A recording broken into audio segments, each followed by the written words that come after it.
안녕하세요. 인천대학교 홍보대사 드림이 윤지연, 정하민입니다. 오늘은 저희가 학과 소개 2편으로 행정학과를 준비해 보았는데요. 네, 저희가 지금 있는 위치가 행정학과가 위치한 13호관 사회과학대학입니다. 행정학과는 현재 글로벌 전경대학에 속해 있지만 건물은 13호관 사회과학대와 함께 사용하고 있습니다. 네, 그럼 함께 가보실까요?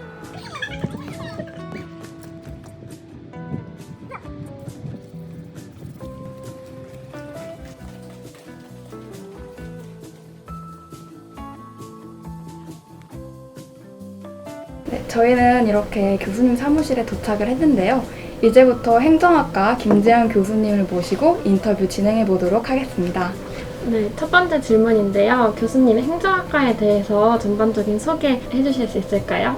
행정학과는 입학 정원이 35명입니다. 원래 정원으로 하면 35명 곱하기 4 하니까는 140명이래야지 맞죠. 실제 인원은 뭐 그보다 많고요. 오랫동안 지금 뭐 한 8년째 다니는 학생도 있고 그러니까 그렇지만은 등록하는 학생들은 한 125명, 130명 정도 됩니다. 우리 학과에는 그 트랙이 2개가 있죠. 글로벌 리더십 트랙이 있고 또 다른 하나는 이제 공무원 트랙이 있습니다. 많은 학생들이 그런데 이제 공무원 준비를 하죠. 행정학과 학생들은. 행정학과 졸업생 가운데 아주 일찌감치 공무원 트랙, 그 당시에 이제 트랙으로 나누지 않았을 텐데 공무원으로 치면은 이사관에 해당되죠. 시안감으로 제주경찰청장까지 하고 이제 은퇴하신 분이 있고요. 그분은 82년 입학생입니다. 우리 행정학과는 교수가 지금 현재 8사람입니다. 내국인 6명, 외국인 2명.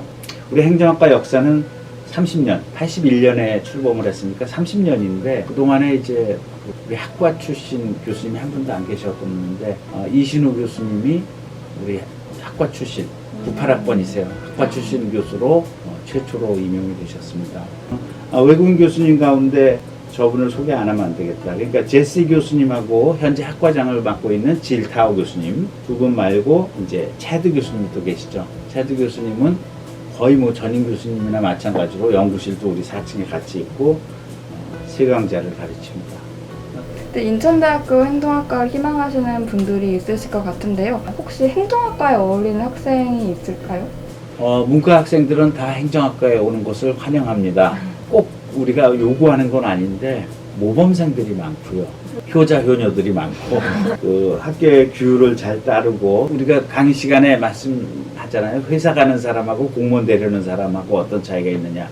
근데 행정학과에 오는 사람들은 뭐 80, 90%가 일단 공무원을 한번 해볼 생각이 있는 사람이기 때문에 다른 사람들에 비해서 돈을 벌겠다 아니면은 뭐 한번 이렇게 좀 비약을 하겠다 이런 모험심은 조금 접을 수 있어요. 대신에 이게 굉장히 중요한 포인트인데 국가에 대한 봉사, 남을 위해서 일하고 싶다 뭐 이런 건 이제 장점이라고 볼 수 있고 또 다른 하나는 공무원이라는 직업이 좋잖아요. 그러니까 안정성을 추구하는 그런 면도 있고 근데 이제 중요한 거는 행정학과에 오려는 학생들이 갖춰야 될 덕목 우리 행정학과는 독특하잖아요. 아마 대한민국에서 유일할 거예요. 전임 교수가 외국인인 경우는 외국인 전임 교수가 있는 학교가 그렇게 많지 않을 겁니다. 그러니까 여러분들이 싫더라도 영어는 해야 됩니다. 그러니까 영어를 지금 현재 못하는 거는 괜찮아요. 근데 나는 영어를 죽어도 못하겠습니다. 그러면 좀 곤란하죠.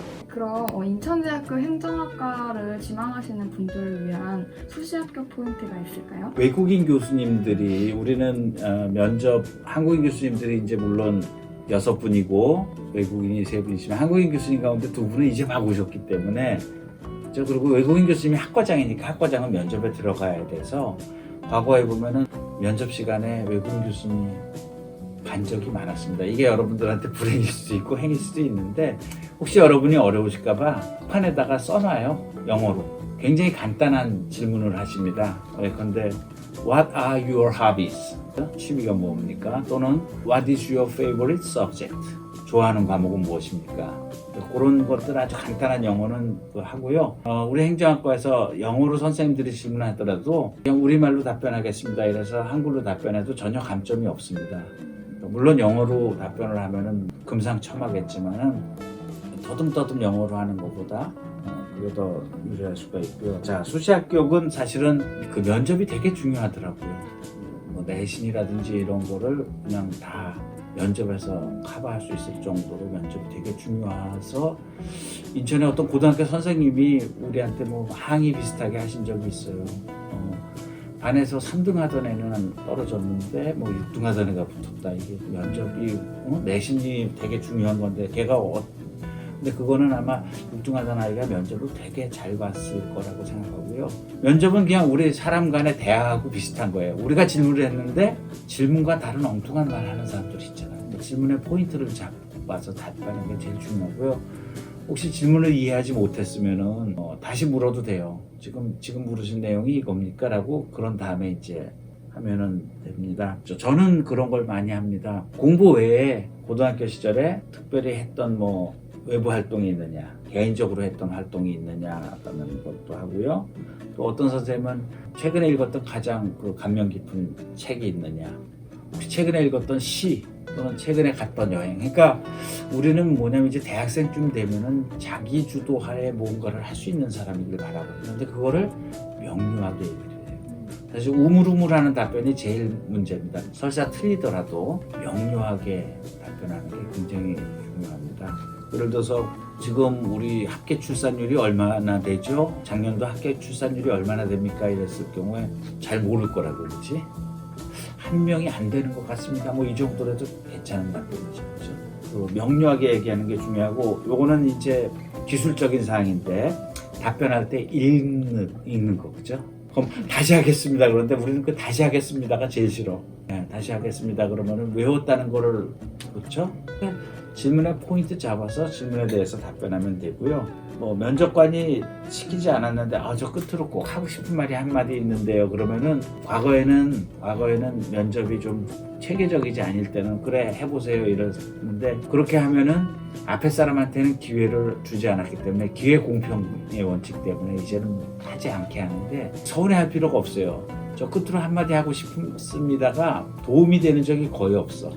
그 다음에 행정학과 학생들이 앞서 얘기했듯이 공공심, 애국심, 질서, 모범, 뭐 좋은 말이 다 있는데, 사실은 또 그렇게 얘기하면 개인적인 특성, 개성 이런 게 좀 부족할 수도 있기 때문에 어떤 교수님은 특별히 좀 활발한 학생들, 약간 뚱딴지 같은 학생들을 좋아할 때도 있거든요. 그런 모습이 보여도 면접에서 결코 감점되지 않는 거니까 여러분들이 면접 스스로 채점하고 뭐 우려할 필요는 없습니다.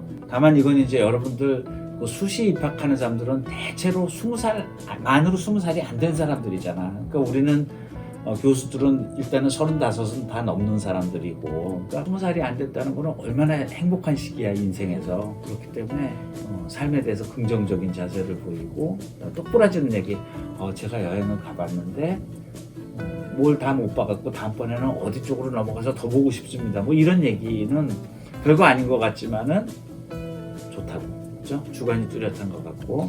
거의 한 20년도 더 된 얘기인데 어떤 학생이 왜 행정학과 지원하십니까? 그랬더니 그냥 공무원 돼갖고 그냥 평범하게 살려고요.